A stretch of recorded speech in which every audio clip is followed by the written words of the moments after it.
우리 하나님 주시는 말씀 같이 보겠습니다. 누가복음 3장 22절 우리 한 절 말씀 한 음성으로 함께 읽도록 하겠습니다. 시작. 성령이 비둘기 같은 형체로 그의 위에 강림하시더니 하늘로부터 소리가 나기를 너는 내 사랑하는 아들이라 내가 너를 기뻐하노라 하시니라. 아멘. 우리가 아이들을 보면서 야, 너 붕어빵이다 이런 이야기를 합니다. 부모를 많이 닮았다는 이야기죠. 자, 이것은 우리가 외모를 말할 때 쓰는 표현입니다만은 사실은 자녀를 보면 부모를 우리가 알 수 있다고 이야기합니다. 그만큼 부모의 많은 것들이 자녀에게 그대로 전달되기 때문일 것 같습니다. 제가 지난 주일 말씀을 통해서 성경이 말하는 축복의 개념은 무엇이냐, 성경이 말하는 저주의 개념은 무엇이냐 제가 설명을 드렸었는데요. 한 번 더 제가 말씀을 좀 드리고 싶습니다. 성경이 이야기하는 축복이란 무엇이냐면 하나님이 누군가를 통해서 사람의 마음에 그 사람의 정체성과 운명에 관한 하나님의 메시지를 넣어주는 것입니다. 그럼 저주란 무엇일까요? 자, 사단이 누군가를 통해 사람의 마음에 그 사람의 정체성과 운명에 관한 사단의 메시지를 심어주는 것입니다. 하나님은 무엇을 심어주고 싶어 하실까요? 하나님은 우리의 마음에 사랑을 넣어주시고 참된 의미를 넣어주시고 존중하는 마음을 넣어주시고 인생의 참된 목적에 관한 하나님의 메시지를 넣어주고 싶어 하십니다. 반면에 사단은 인간에게 인간의 마음에 수치심을 심어주고 그 다음에 결핍된 애정으로 인한 상처를 심어주고 목적이 없는 무의미한 삶의 메시지를 전달하고자 합니다. 자, 근데요, 하나님의 메시지든 사단의 메시지든 축복의 메시지든 저주의 메시지든 우리 자녀들에게 이 메시지를 전달하는 가장 직접적인 통로가 바로 부모일 가능성이 높다는 사실입니다. 다시 말하면 여러분의 자녀는 여러분을 통해서, 자녀는 부모를 통해서 하나님의 축복을 받으며 자랄 수도 있고 사단의 저주를 받으며 자랄 수도 있습니다. 아니, 자녀를 향해서 부모가 다 축복하고 싶은 마음인데 이게 무슨 말이냐? 자, 제가 지난주에 예를 들었던 예를 한번 생각해 보십시오. 여러분들이 식물을 키우고 있습니다. 영양분을 더 주어서 잘 키우고 싶습니다. 식물이 잘 크기를 바라는 마음이 여러분에게 있습니다. 자, 그렇다면 식물이 잘 크기를 바라면서 염산을 뿌리는 사람이 있을까요? 아마 없을 것 같습니다. 자, 그런데 식물이 잘 자라기를 바라는 것이 진짜 마음인데 실제로는 염산을 그 식물에 뿌리고 있다면 그 식물은 그 마음을 받을까요? 자기가 받는 염산을 받을까요? 아마 그 뿌리는 사람의 의도가 어떠하든지 간에 상관없이 식물은 아마 곧 죽게 될 것입니다. 자, 그래서 여러분, 자녀가 잘 되기를 바라는 부모의 의도도 중요하지만 의도만 가지고 나를 정당화시킬 수는 없습니다. 실제 자녀들이 부모로부터 무엇을 받고 있느냐, 여러분, 이것을 우리가 정직하게 점검해 보는 것이 중요합니다. 우리가 살면서 많은 사람들을 만나잖아요. 여러분들도 많은 사람들을 만나지 않습니까? 자, 근데 여러분이 만났던 사람들을 여러분이 생각해 보십시오. 뭔가 성격적으로 뭐가 나 있고 뭔가 왜곡이 되어 있고 인간관계가 어려워하는 사람들이 있습니다. 너무 자기 방어적이고요, 화낼 일이 아닌데 쉽게 분노하고요, 그리고 상처받을 일이 아닌데요 어떤 일로도 상처받을 만반의 준비가 되어 있는 분들이 있습니다. 그렇게 받아들일 일이 아닌데 지나치게 예민하고 다른 사람의 말 한마디 한마디에 자기 존재 가치에 영향을 받는 분들이 있어요. 많은 경우에 그 뿌리를 들어가 보면 부모의 왜곡된 성격과 그 왜곡된 성격으로 자녀를 키운 것이 바로 그 뿌리가 되는 경우들이 대부분입니다. 그러니까 그분은 결핍된 환경과 깨어진 관계의 피해자라고 할 수 있습니다. 자, 근데 우리가 보면요, 이 사람은 참 사랑을 많이 받으면서 컸구나. 자, 이것을 그냥 그 존재 자체로 말해주는 사람이 있습니다. 마음에 안정감이 있고요, 그 안에 셀프 컨피던스가 있습니다. 자기 확신이 있어요. 자신감이 있습니다. 교만하고는 다른 자기 자신감이 있습니다. 다른 사람이 자기에 대해서 무슨 이야기를 해도 그 다른 사람의 말로 자신의 가치를 결정하지 않습니다. 그래서 대부분 인간관계가요, 굉장히 건강합니다. 자, 자녀의 삶에서 부모, 특별히 아버지가 얼마나 중요한 역할을 하는지는 저희가 아무리 강조를 해도 지나침이 없을 것 같습니다. 자, 실제로 있었던 한 예를 통해서 제가 이 부분을 한번 설명해 보겠습니다. 한 형제가 있었습니다. 이 형제에게는 60대의 부모님이 계셨는데요, 어머님이 9개월 전에 집을 나가셨습니다. 아버지랑 별거를 이제 하고 있던 상황이었습니다. 그리고 최근에 9개월간 별거를 하셨던 어머니께서 아버지에게 이혼을 요청을 했습니다. 자, 근데 최근에 이 형제에게 어떤 일이 있었는가 하면, 이 형제에게 아들이 하나 있었는데 20대 중반의 아들이 하나 있었습니다. 고등학교를 졸업했는데요, 대학을 갈 생각을 하지 않습니다. 그냥 방구석에 처박혀서 빈둥빈둥 놀기만 하고 게임이나 하고, 자, 그런 아들을 보는 이 형제의 마음이 굉장히 많이 어려웠습니다. 그래서 아들하고 대화도 해보고 야단도 쳐보고, 야, 너 이러면 안 되잖아, 너 인생 이러면 어떡할 거야.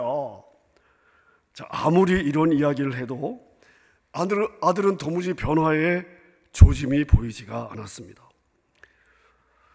그래서 힘들어하고 괴로워하고, 참 이 아버지로서 이 벽에 부딪힌 거잖아요. 그렇게 힘들어 하다가 이 형제가 자기 아들을 위해서 본격적으로 기도를 시작했습니다. 마침 출석하던 교회에서 부모가 자녀를 축복하는 것이 얼마나 중요한가에 대한 설교를 듣게 되었습니다. 아마 제가 여러분과 나누는 이런 종류의 설교를 들었던 것 같습니다. 그래서 그때부터 이 형제가 아들에게, 얘야, 너 나이가 이렇잖아. 너 이렇게 살면 안 되잖아. 너 앞으로 어떻게 할 거야? 너 시간 지나면 결혼도 해야 되잖아. 가정을 어떻게 책임질 거야? 자, 이렇게 너무나 당연한 당위적인 이야기를 아들에게 하는 대신에 그냥 아들하고 정기적으로 식사를 하고 커피를 마시고, 그리고 가정에서 예배를 드리면서 계속해서 자기 아들을 축복하는 시간을 가지기 시작했습니다. 자, 시간은 더디게 흘렀지만 이 아들이 그러는 동안에 다시 공부를 해서 대학에 진학을 하고 학업을 시작하게 되었습니다. 자, 이런 그 과정을 통해서 이 형제는 자신이 아들에게 지속적으로 주었던 축복의 마음과 무엇보다도 이 축복의 말이 자기 아들에게 점점 자신감을 심어 주었다는 것을 알게 되었고, 그 아들의 마음 속에 자신이 아무리 이래야 되잖아 저래야 되잖아 이야기할 때 전혀 움직이지 않았던 삶에 대한 동기부여를 하고 있다는 것을 보게 되었습니다. 자, 이 형제에게 이런 경험이 최근에 있었는데, 어머니가 9개월 동안 아버지와 별거를 하다가 이혼을 요청했다는 이야기를 듣고 갑자기 이런 생각이 떠올랐습니다. 아버지도 그 내면에 할아버지로부터 축복을 받고 싶었던 욕구가 있지 않았을까?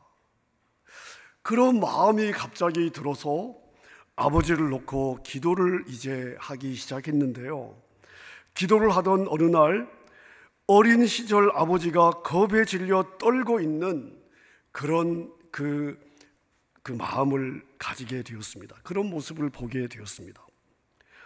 그러면서 계속 기도를 하면서 마음에, 아버지도 할아버지에게서 제대로 된 진심 어린 축복을 받은 적이 없고, 비록 지금은 나이가 64세이지만 그 내면을 들여다보면 아직 성장하지 못한 어린 아이의 심리가 강하게 남아 있을 수도 있겠다 하는 그런 생각이 들었습니다. 자, 그런 마음이 들어오면서 87살 되는 할아버지에게 전화를 했습니다. 할아버지에게, 할아버지, 아버지가 65세가 되는 생일날 우리 자녀들이 파티를 준비할 테니까 할아버지가 오셔서 아버지를 축복해 주십시오. 자, 이런 부탁을 하게 되었습니다. 할아버지는 손자의 전화를 받고, 야, 네 애비가 지금 65이 되는데 무슨 이 늙은이의 축복이 필요하냐? 그런 거 없어도 될 나이가 아니냐? 아니, 내 축복이 뭐 이 늙은이의 축복이 무슨 의미가 있겠냐? 자, 할아버지는 처음에 이런 반응을 보였습니다마는 손자가 계속해서 설득을 하니까 그렇게 하기로 약속을 했습니다. 자, 아버지의 65세가 되는 생일날 이 형제는 그 생일 파티를 하기 전에 먼저 할아버지를 만나서 한 사람이 자라가면서 아버지의 축복이 얼마나 중요한지를 설명을 드렸습니다. 그리고 할아버지의 축복이 아버지의 남은 인생의 성공과 실패의 열쇠가 될 수도 있습니다. 자, 이런 말씀도 드렸습니다. 그리고 아버지 안에 내 아버지여 내게도 축복하소서, 내게도 그리하소서, 울면서 메어 달렸던 에서처럼 그 아버지의 축복을 갈망하는 그 마음이 있을 수 있다. 자, 이런 이야기를 이제 할아버지에게 설명을 드렸습니다. 할아버지는 손자의 설명을 다 이해하지는 못했지만 그렇게 하기로 그렇게 마음을 이제 먹고 이제 생일 파티를 하면서 아들의 맞은편에 앉아서 처음으로 아들에게 이야기를 했습니다. 아들아, 내가 너를 사랑한다. 자, 짧은 고백이었습니다. 할아버지는 처음에 이 이야기를 쉽게 할 수 있을 거라고 생각을 했습니다. 편안하게 할 수 있을 거라고 생각을 했습니다. 자, 그런데 아들아, 내가 너를 사랑한다라는 이 말이 채 끝나기도 전에 할아버지가 울음을 터뜨렸습니다. 아버지도 역시 가슴이 먹먹해져서 눈물을 흘렸습니다. 할아버지와 아버지가 서로 마주보고 서로 이 감정에 이렇게 매어서 아무것도 하지 못하고 한 10분 정도 울기만 한 시간이 지나간 후에 할아버지는 자기가 아들을 얼마나 사랑하고 그 아들이 자기에게 얼마나 자랑스러웠는지에 대해서 이야기를 해 주었습니다. 그리고 나서 할아버지가 아버지에게 묻습니다. 아들아, 내가 15살 때의 일을 기억하니? 아버지는 이 질문을 받자 자신 안에 있었던 마음의 고통들이 다시 그 기억에서 밀려오기 시작했습니다. 이 아버지는 자기가 15살 때의 일을 아주 어제의 일처럼 생생하게 기억하고 있었습니다. 그날 할아버지와 아버지는 몸싸움을 할 정도로 크게 말다툼을 했습니다. 할아버지는 자신에게 되어드는 아들에게 분에 못 이겨서 고함을 지르면서 심한 말들을 많이 퍼부었습니다. 너는 아무 쓸데없는 놈이다. 다시는 보고 싶지 않다. 어느 아들이 아버지한테 이렇게 대드냐. 그래서 집에서 나가라고 소리를 질렀습니다. 아버지 역시 질세라 화를 내며 욕을 하고 대어들었고, 나도 아버지를 증오합니다. 아버지의 아들인 것이 너무 싫습니다. 다시는 아버지를 보고 싶지 않아요. 이러면서 소리를 치고 집을 나갔습니다.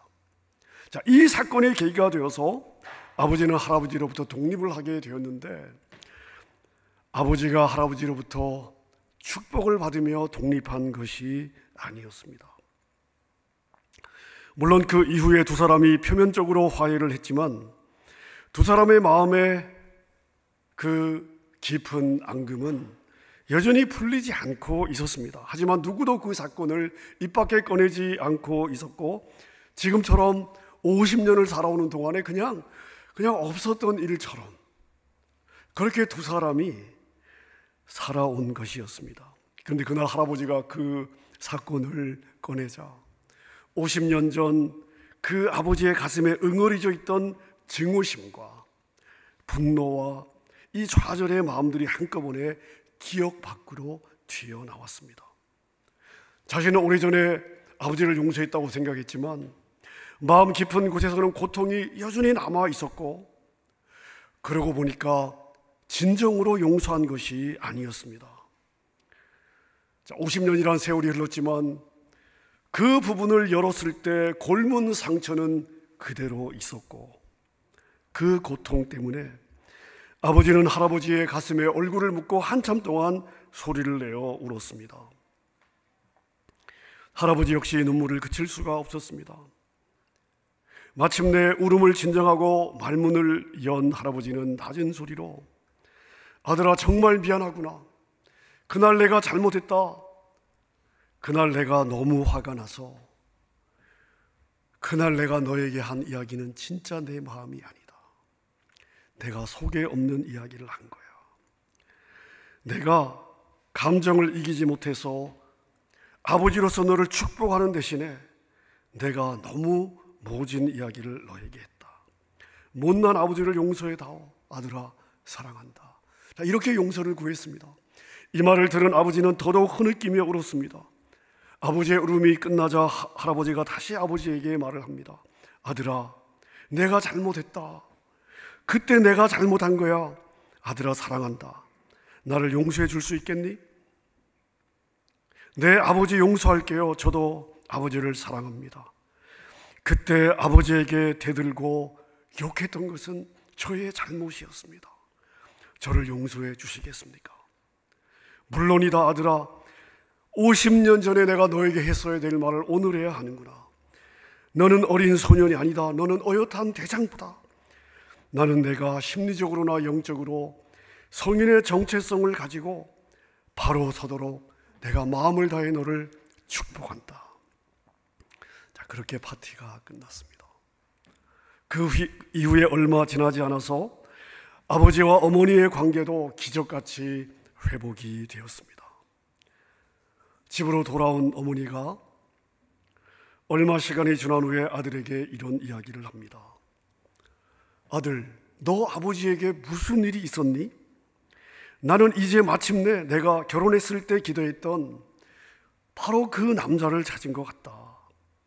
지난 40년 네 아빠랑 결혼하며 살았던 그 세월을 돌아보면 너희 아빠가 실패하고 좌절할 때마다 그 모든 탓을 나에게 돌렸던 화난 어린아이 같았던 너의 아버지로 인해서 나는 하루도 마음이 편할 때가 없었단다.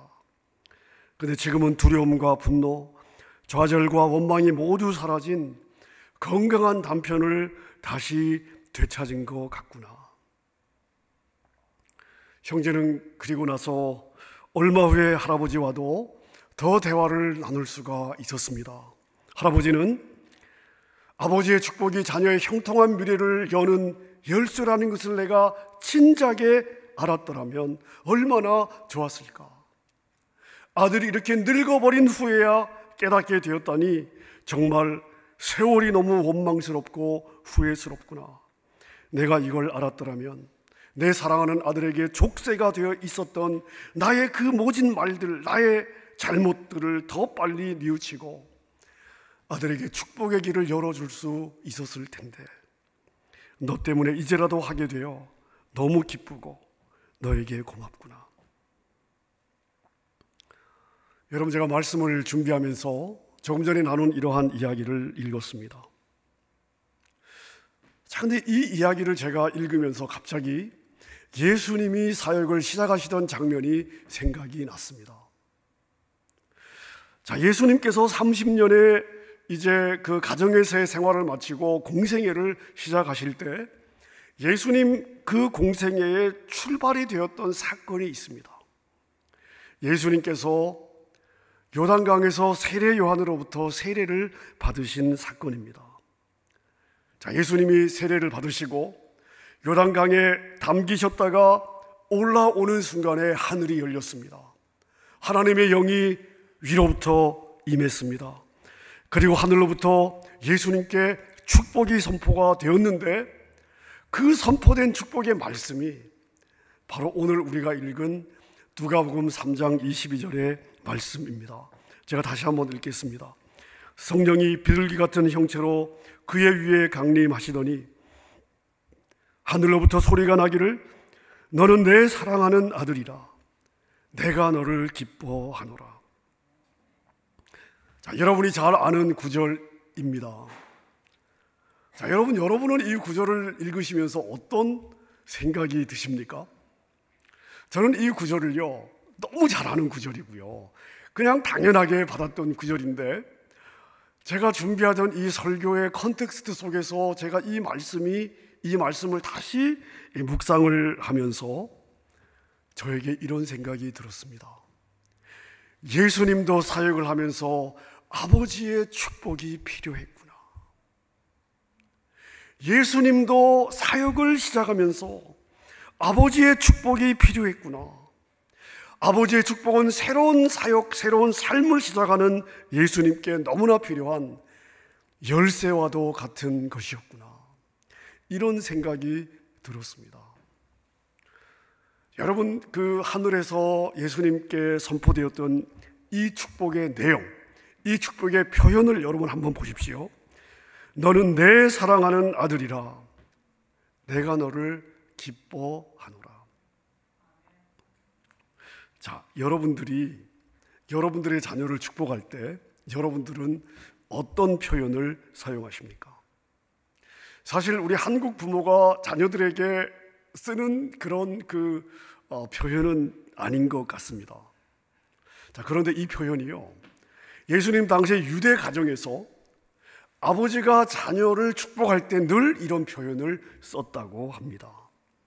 그러니까 너는 내가 사랑하는 아들이다, 내가 너를 기뻐하노라 하는 이 표현은요, 당시 그 축복이 선포되었던 그 현장에서 이 축복의 메시지를 들었던 유대인들에게는 너무나 익숙한 표현인 거죠. 자기가 자라면서 늘 아버지로부터 들었던 축복이고, 자기도 자기 자녀에게 가정에서 늘 주는 그러한 익숙한 축복의 메시지인 것입니다.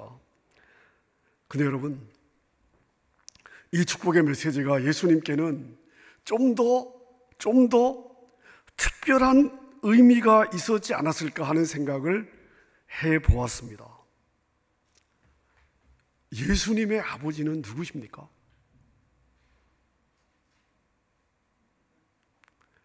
예수님의 아버지는 누구십니까? 자, 하나님이라시는 분들도 계시고, 맞죠? 아마 여러분 가운데는 예수님의 아버지가 누구십니까? 하다가 요셉이기도 한데 요셉은 아닌 것 같고, 아마 그런 생각들을 하셨을 것 같습니다. 자, 예수님의 아버지는 누구십니까? 요셉일 수도 있고 아닐 수도 있습니다. 예수님은 성령으로 잉태하셨습니다. 근데 누구의 가정에서 누구의 아들로 자랐습니까? 요셉의 가정에서 요셉의 아들로 자랐습니다. 요셉의 입장에서 보았을 때 자기 아내에게서 태어난 아들인 것은 분명합니다. 근데 엄밀하게 따지면 자기 육신의 피는 섞이질 않았습니다. 예수님이 완전한 하나님으로 완전한 인간으로 자라셨다고 우리가 볼 때, 자, 여러분 한번 짐작해 보십시오. 이건 짐작이에요. 예수님이 가정에서 어린 시절 자랄 때 아버지였던 요셉으로부터 다른 가정의 아버지가 자기 육신에 피가 섞인 자기 아들에게 축복하던 그런 마음의 축복을 충분히 받았을까? 여러분, 이건 100% 저의 추측입니다만은 어쩌면 그렇지 않았을 수도 있겠다 싶습니다. 요셉도 사람이니까요. 자, 그런데 이제 하늘 아버지로부터 부탁받은 사역을 시작하는 시점입니다. 하나님은 예수님에게 사역을 명하셨고, 우리 주님은 순종하며 이제 사역을 시작하려는 시점인데, 자, 여러분, 이 자리에서 하늘이 열렸습니다. 하나님의 영이 임했고 하나님의 축복의 메시지가 선포가 되었습니다. 만약 예수님의 정체성과 운명에 대해 조금이라도 의심했던 사람이라면 성부 하나님께서 공개적으로 너는 내 사랑하는 아들이요 나는 너를 기뻐하노라 선언하시는 그 요단강에서 그 모든 의심을 해결하지 않았을까요?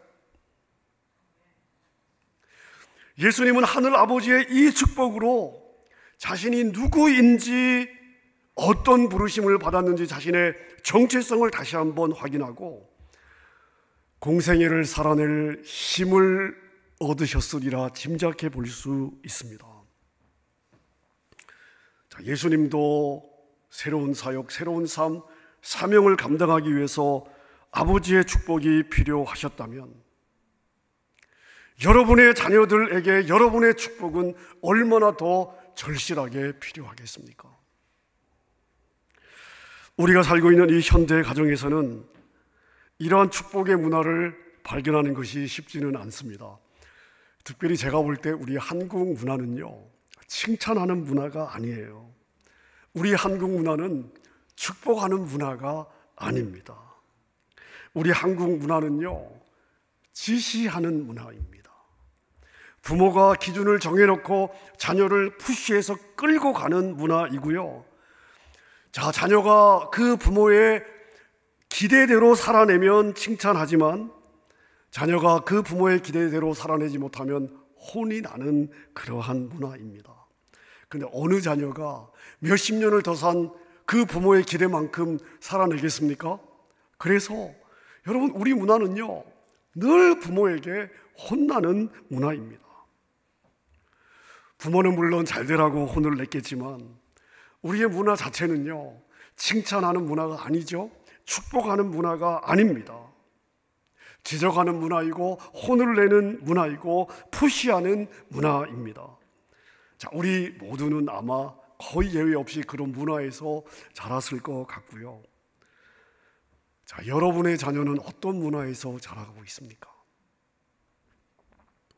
여러분의 자녀는 어떻습니까?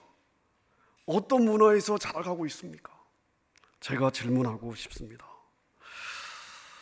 자, 여러분이 어떤 문화에서 자랐건 간에 저는 이 시간 이 부분이 중요할 것 같습니다.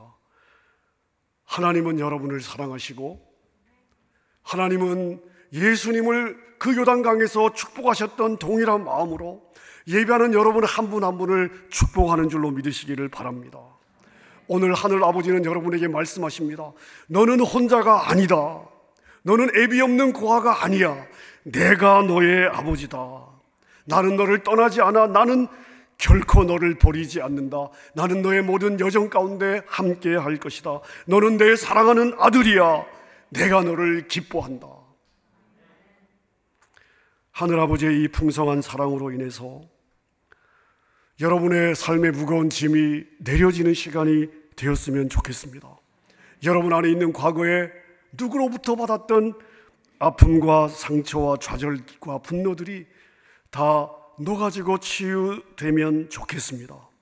여러분의 마음이 아버지의 축복으로 부유해지면 좋겠습니다. 내일을 향한 소망이 회복되면 좋겠습니다. 여러분이 먼저 이 아버지의 축복을 받으시고 여러분의 자녀와 이웃들에게 아무리 축복해도 끝이 없는 무한한 그 아버지의 사랑을, 그 축복을 나누는 삶이 될 수 있기를 주님의 이름으로 축원합니다.